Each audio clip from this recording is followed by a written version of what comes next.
Hello, hello, welcome back to Magoo's Views. Hope everybody's having a blessed day. So this is my review for Ghostface Killah, Set the Tone, Guns N' Roses. Album just came out not too long ago, but I finally got a chance to get around listening to it. Again, like I said, I love Wu-Tang Clan, man. They're one of my favorite groups of all time, so definitely had to check this one out. So yeah, just want to, dive right into it, man. I like the album. I enjoyed it, but, based off the title, it is kind of the tone. It's like two sets of tones, you know what I mean? And I'll explain that. And like the first half, it was more so guns, like it was guns blazing. Like, man, the features, the songs, they were hard hitting. It had that kind of '90s boom bap. It was the rough and rugged lane, like Ghostface that we know and love. And the other half was kind of more of an R&B, slow, type feel. So I think that was the two sets of tones in the album.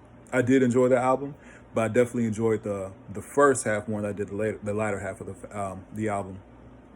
Just some notable tracks. 6 minutes, the first track, really did enjoy that. Man, what's the track with Iceman? I'm trying to remember. Kilo in the Safe. I'm gonna say that was a good one.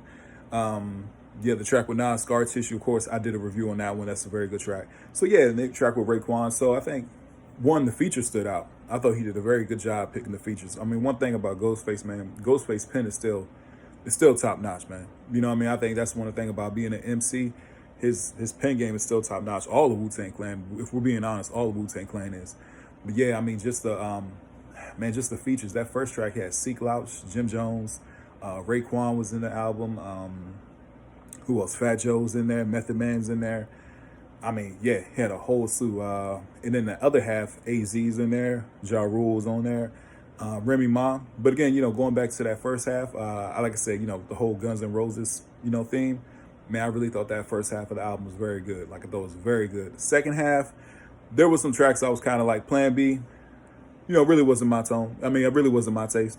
I was kind of like, not really feeling that one. You know what I mean? There were certain tracks I'm like, okay. I mean, I see where he's going with it. And all around, I still think the album is very good. But yeah, the second half I really wasn't too much of a fan of. I mean, like, even he had AZ and Ja Rule on certain tracks, and I was kind of just, like, okay. But the last track with Remy Ma, yep, man, that talk about a way to, like, finish the album.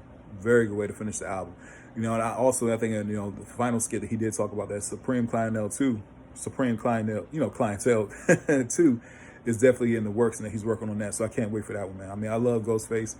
I love the fact that, the OGs out here, the ones who paved the way for hip hop, they're still putting out music. Because I think that's very important. I think I did speak about, I'm going to do a video on that, like the problem with ageism, especially in hip hop. I mean, I feel like they would say, hip hop's a young man's game. And hip hop is actually very young as far as a genre. It's only, 50 years? Yeah, so hip hop is extremely young. You know what I mean? So I think that the OGs who've here and who still pay the way, man, they have every right to still put out music, especially when you see rock and roll and you see like Mick Jagger and all those guys still out there, touring.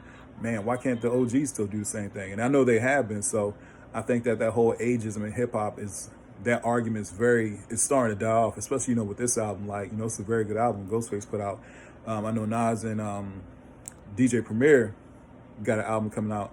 I know that Pete Rock and, Common put out a track. You know what I mean? So I think that, man, it's nothing wrong with the OGs putting out music. And I love the features in this because everybody who we pick, is a legend in the game. You know what I mean? I think all of them, their pen game is still sharp as I don't know what. So I love that, man. I think this is a good album.